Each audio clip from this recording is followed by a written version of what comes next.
भूल भुलैया बन के बाद अब भूल भुलैया 2 आई है और हर कोई जानना चाहता है कि क्या ये पहले फिल्म जैसी है। तो सबसे पहले तो मैं आपको एक बात बता देता हूँ। पुरानी फिल्म यानी भूल भुलैया में एक पुरानी आलीशान हवेली थी, यानी भूल भुलैया में एक मंजुलिका पहले भी डराती थी और इस बार भी कुछ ऐसा ही है। लेकिन भूल भुलैया को पुरानी वाली का सीक्वल कहना या इसके किसी और पहलू की तुलना पहले वाली से करना भूल होगी, क्योंकि ना केवल इस फिल्म की स्टार कास्ट नहीं है बल्कि डायरेक्टर और कहानी भी नहीं है। इसकी कहानी का पहले वाली मंजुलिका से कोई लेना देना नहीं है, यानी नई पीढ़ी के लिए नया प्रोजेक्ट नए फ्लेवर के साथ। तो दोस्तों एक्सप्लेनेशन शुरू करते हैं, लेकिन उससे पहले वीडियो को लाइक कर दीजिए और चैनल को सब्सक्राइब कर दीजिए ताकि आपको इसी तरह के लेटेस्ट और फ्रेश कंटेंट मिलते रहे। तो चलिए शुरू करते हैं आज का एक्सप्लेनेशन। फिल्म की शुरुआत में हम देखते हैं एक हवेली को, जहां पर घर की बहुरानी को चुड़ैल मंजुलिका के चंगुल से बचाने के लिए तंत्र मंत्र चल रहे हैं और तांत्रिक उस आत्मा को निकालकर हवेली के एक कमरे में बंद कर देता है। तांत्रिक ने उस गेट को इस तरह से बंद किया था कि मंजुलिका को बाहर आना तो इम्पॉसिबल ही था, जिसके बाद पूरा परिवार हवेली छोड़कर चला जाता है और दूसरी जगह पर शिफ्ट हो जाता है। अब कहानी आज में लौटती है, जहां रीत मेडिकल की पढ़ाई करने के बाद पापा जी की मर्जी से शादी करने के लिए घर लौट रही थी। ये मनाली में उसका लास्ट वेकेशन था, इसलिए वह यहाँ पर एंजॉय करना चाहती है और रास्ते में वह टकराती है रोहन रंधावा से, जो खुलकर जीने में यकीन रखता है। उसे ट्रेवल करना बहुत पसंद है। कभी गुजरात वह पतंग उड़ाने के लिए चला जाता है तो कभी बनारस वह पान खाने के लिए चला जाता है। रोहन और रीत यहाँ पर बहुत सारी बातें करते हैं और एक दूसरे के बारे में पता करने की कोशिश करते हैं। रोहन रीत से कहता है कि मनाली में एक बहुत ही सुंदर फेस्टिवल होता है, इसलिए उसे तो ये ज्वाइन करना ही चाहिए, क्योंकि कुछ दिनों बाद उसकी शादी हो जाएगी और वह ये सब नहीं कर पाएगी। तो रीत मान जाती है और बस से अपना सामान उतार कर लेकर आ जाती है। उनकी फ्लाइट को भी 8 घंटे थे, इसलिए वह फेस्टिवल को एंजॉय करते हैं और जब वह वापस लौट रहे होते हैं तो उन्हें पता चलता है कि जिस बस से वह जाने वाले थे वह बस खाई में गिर चुकी है और उनमें से कोई भी पैसेंजर जिंदा नहीं बच पाया है। अब रीत जिस बस से घर आने वाली थी उस बस के बारे में अगर उसके घर वालों को पता चलेगा तो वह टेंशन में आ जाएंगे, इसलिए वह अपने घर कॉल करती है। कॉल उसकी छोटी बहन उठाती है, लेकिन नेटवर्क इशू के कारण दोनों की बात नहीं हो पाती है। लेकिन रीत उसकी छोटी बहन की सारी बातें सुन रही थी। हालात ऐसे बनते हैं कि रीत को पता चलता है कि असल में उसकी बहन और मंगेतर एक दूसरे से प्यार करते हैं, इसलिए उन्हें एक करने के लिए वह एक प्लान बनाती है। रीत तो इस शादी से पहले भी खुश नहीं थी और अपनी छोटी बहन के लिए वह इतना तो कर ही सकती है। रीत अपने प्लान को पूरा करने के लिए रोहन की मदद मांगती है, लेकिन रोहन तो उसे साफ मना कर देता है, क्योंकि वह तो घूमना चाहता है। लेकिन रीत उससे कहती है कि वह उसे राजस्थान घुमाएगी, तो रोहन मान जाता है। अब रीत अपनी छोटी बहन और मंगेतर को एक करने के लिए रोहन की मदद से मरने का नाटक करती है और ये बात वह रोहन के द्वारा घर भी बता देती है। अब रीत और रोहन घर पहुंच जाते हैं, लेकिन वह घर नहीं जाते बल्कि वह तो अपनी पुरानी हवेली पहुंच जाते हैं, जो कि बहुत ही डरावनी थी। ये वही हवेली है जहां पर मंजुलिका कैद है, लेकिन एक कमरे में। ये लोग बाकी के कमरों में घूम सकते हैं। उस हवेली की जलती हुई लाइट को छोटा पंडित देख लेता है और भागकर हवेली पहुंचकर ठाकुर साहब को बता देता है। अब ठाकुर साहब कई सारे लोगों को लेकर हवेली की तरफ बढ़ रहे होते हैं और यहाँ पर रीत रोहन को अपने घर वालों के बारे में बता रही होती है। वह जिन लोगों से प्यार करती है वह सिर्फ उन्हीं के लोगों के बारे में बताती है, जैसे कि वह अपने भाभी के बारे में बताती है और अपने चाचा के बारे में और अपने पिता के बारे में। जैसे ही वह लोग आते हैं रीत कुर्सियों के पीछे छिप जाती है और यहाँ पर जब ठाकुर साहब आते हैं तो वह रोहन से पूछने लगते हैं कि आखिर वह यहाँ पर क्या कर रहा है। तो रोहन उसे बताता है कि उसे रीत ने भेजा है। दरअसल वह उनसे ये कहना चाह रहा था कि वह आत्माओं को देख सकता है और उनसे बात भी कर सकता है, इसलिए रीत ने उसे यहाँ पर भेजा है और वह अभी भी रीत को देख सकता है और उसकी बातों को सुन भी सकता है और उससे बात भी कर सकता है। ठाकुर साहब को रूहान की बातों पर विश्वास नहीं हो रहा था, लेकिन जब रूहान फैमिली की कुछ पर्सनल बातों को ठाकुर साहब को बताता है तो ठाकुर साहब को रूहान की बात को मानना ही पड़ता है। रूहान उन लोगों से कहता है कि रीत की आखिरी इच्छा है कि वह अपने पूरे परिवार के साथ इस घर में रहे। अगर ये सब हो जाता है तो रीत को मुक्ति मिल जाएगी और वह यहाँ से चली जाएगी। लेकिन प्रॉब्लम ये है कि इसी घर में मंजूलिका भी रहती है, लेकिन वह तो 18 साल से एक ही कमरे में बंद है।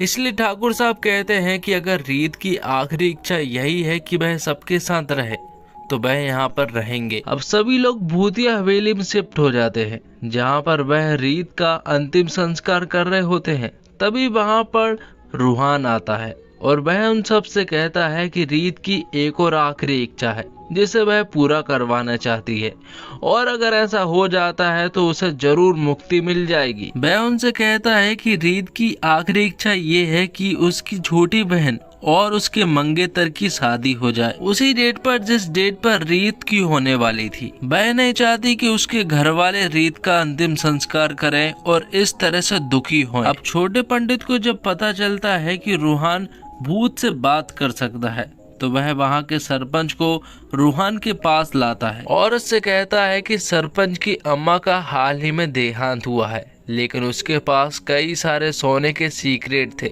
जो कि सिर्फ अम्मा को ही मालूम थी।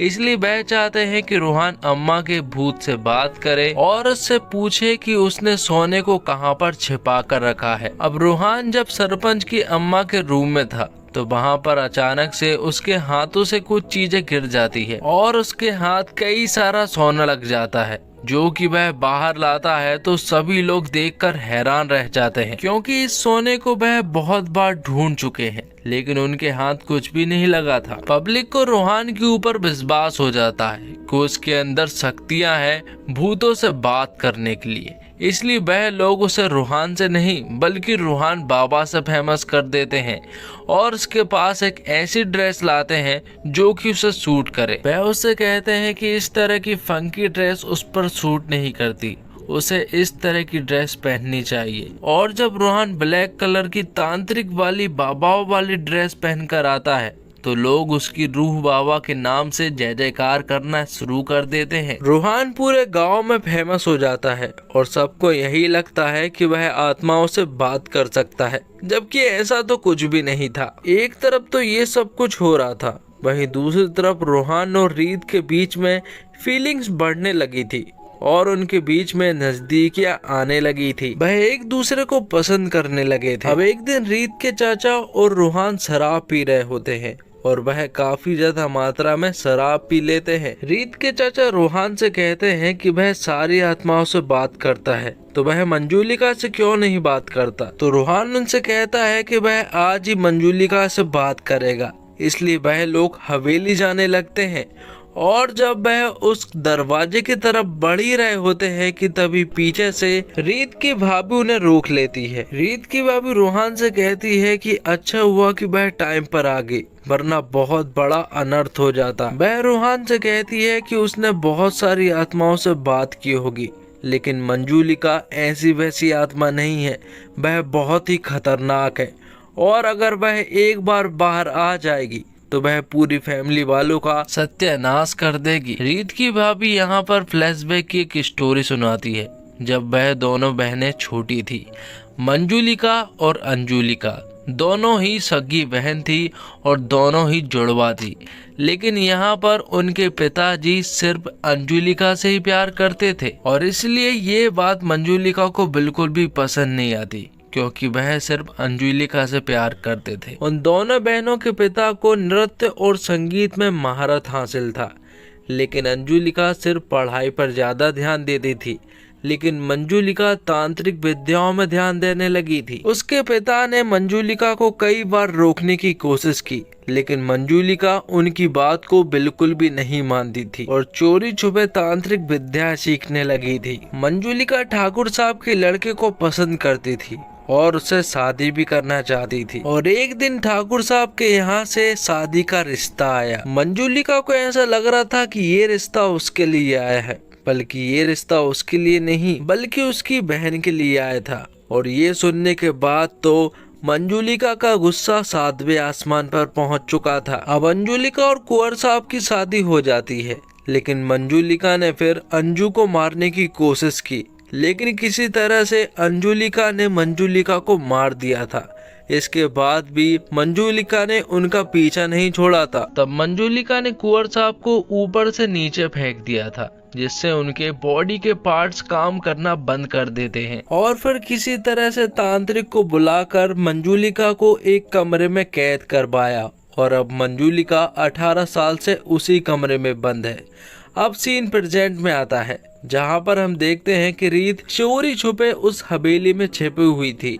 लेकिन एक दिन छोटे पंडित को उसके बारे में पता चल जाता है और वह तुरंत ही ठाकुर साहब को ये बताने जाता है। ठाकुर साहब को छोटे पंडित की बातों पर विश्वास नहीं हो रहा था। इसके बावजूद वह पूरी हवेली में रीत को ढूंढने का आदेश दे देते हैं। और ये सुनने के बाद रीत और रोहन तुरंत ही छिपने के लिए हवेली के कोने कोने में जाने लगते हैं, लेकिन उन्हें तो कोई भी कमरा नजर नहीं आ रहा था, इसलिए वह मंजुलिका के कमरे में पहुंच जाते हैं। अब पूरे हवेली की तलाशी लेने के बाद रीत तो उन्हें कहीं भी दिखाई नहीं दी थी, इसलिए थोड़ी देर के बाद रोहन चुपचाप से उसी कमरे में वापस जाता है। और जब वह देखता है कि रीत यहाँ पर एक खतरनाक डरावना डांस कर रही है, तो रोहन तो पूरी तरह से डर ही जाता है।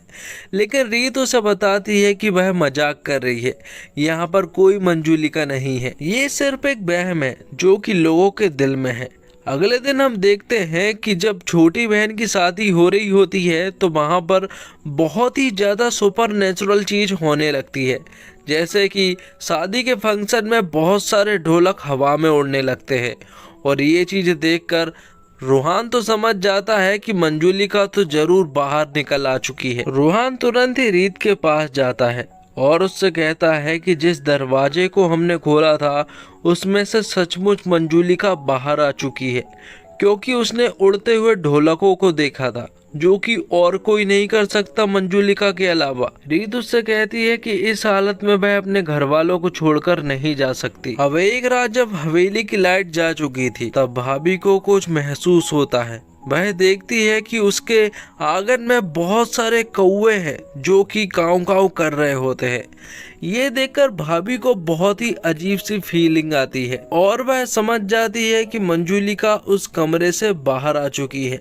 इसलिए वह तुरंत ही रोहन के पास जाती है और उससे पूछती है कि रीत कहाँ पर है, क्योंकि उसे पता चल चुका है कि रीत जिंदा है और यहीं पर है, क्योंकि हाल ही में उसके ऊपर मंजुलिका ने अटैक किया है। यहाँ छोटे पंडित, बड़े पंडित और उसकी पत्नी लोगों को डराने की कोशिश कर रहे होते हैं, लेकिन उन्हें क्या मालूम था कि मंजुलिका सच में वापस आ चुकी है। अब कुछ दिनों के बाद छोटे पंडित और बड़े पंडित का नाटक रोहन के हाथों पकड़ा जाता है और वह समझ जाता है कि ये मंजुलिका वाला नाटक सिर्फ यही लोग फैला रहे हैं, इसलिए वह उन्हें बहुत मारता है और मंजुलिका बनी उसकी पत्नी को भी वह वहां से भगा देता है। थोड़ी देर के बाद छोटे पंडित और बड़े पंडित फिर से रोहन के पास आते हैं और उससे कहते हैं कि उन्होंने हाल ही में मंजुलिका को वहां पर देखा। रोहन को ऐसा लग रहा था कि वह लोग मजाक कर रहे हैं, इसलिए वह उनकी बातों को सीरियस नहीं लेता है और वह मंजुलिका के सामने पहुंच जाता है। यहाँ पर वह उससे मजाक करने लगता है और उल्टी सीधी बातें बोलने लगता है। वह उससे कहता है कि भूत के पैर तो उल्टे होते हैं, लेकिन तुम्हारे तो सीधे हैं। लेकिन तभी मंजुलिका अपने पैरों को उल्टा कर देती है और ये देखकर रोहन की पतलून गीली हो जाती है। फिर मंजुलिका रोहन को एक खाई के पास ले जाती है और उसे धक्का दे देती है और फिर उसी रात रोहन हवेली में आता है। उन सभी के सामने वह मंजुलिका वाला गाना गाने लगता है और उन सभी के सामने एक डरावना डांस भी करने लगता है जो कि मंजूलिका किया करती थी। यहाँ पर उन सभी को ऐसा लग रहा था कि रूहान के अंदर मंजूलिका आ चुकी है, इसलिए वह ऐसी उल्टी सीधी हरकत कर रहा है। साथ में यहाँ पर हमें ये भी दिखाया जाता है कि जिस तांत्रिक ने मंजूलिका को उस कमरे में 18 साल के लिए बंद किया था, वह उसे भी वहीं पर मार देती है। रूहान यहाँ पर उन लोगों से कहता है कि वह उनके परिवार के लोगों में से एक को कल मार देगा और वह भाभी की तरफ उंगली उठा देता है, जिससे सभी लोग समझ जाते हैं कि रूहान के अंदर मंजूलिका ही घुस चुकी है। और जैसे ही वह अंजुलिका को मारने के लिए आगे कदम रखने लगता है कि अंजुलिका एक चाकू निकालती है और रीत के ऊपर रख देती है, जिससे हमें पता चलता है कि 18 साल से जो अंजुलिका बनी घूम रही है वह कोई और नहीं बल्कि मंजूलिका ही है, जिसने 18 साल पहले अंजुलिका से खुद की बदली कर दी थी। ये बात तो उन्हें कभी पता चल ही नहीं पाती अगर अंजुलिका खाई में फेंकते हुए रूहान को ये सारी बातें नहीं बता दी तो।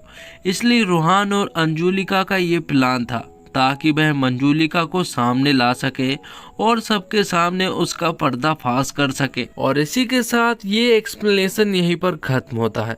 फिल्म देखते वक्त मेरे दिमाग में एक बात बार बार आई कि इसका नाम भूल भुलैया 2 क्यों है।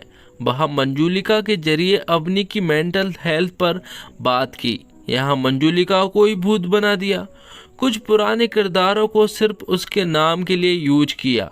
इन सवालों के कोई जवाब नहीं, क्योंकि कायदे से ये फिल्म भूल भुलैया का सीक्वल होने की जगह एक अलग हॉरर कॉमेडी हो सकती थी, लेकिन तब मेकर्स शायद भूल भुलैया के नाम पर ऑडियंस को थिएटर तक ना ला पाते। भूल भुलैया 2 ऐसी फिल्म है जिसमें अगर आपने सेंस ढूंढने की कोशिश की तब आप इस फिल्म को एंजॉय नहीं कर पाएंगे। बाकी यह एंटरटेनमेंट के नाम पर वही चीजें परोसी है जिन्हें हम दर्जनों बार देख चुके हैं। अगर ये एलिमेंट आपके लिए अब भी वही काम करता है तो आप 2 घंटे 20 मिनट की इस फिल्म को एंजॉय कर सकते हैं। तो दोस्तों, उम्मीद करता हूँ आपको ये वीडियो पसंद आई होगी। वीडियो अगर आपको अच्छा लगा हो तो वीडियो को लाइक जरूर कीजिएगा और चैनल को भी जरूर से जरूर सब्सक्राइब कीजिएगा ताकि आपको इसी तरह के लेटेस्ट और फ्रेश कंटेंट मिलते रहें।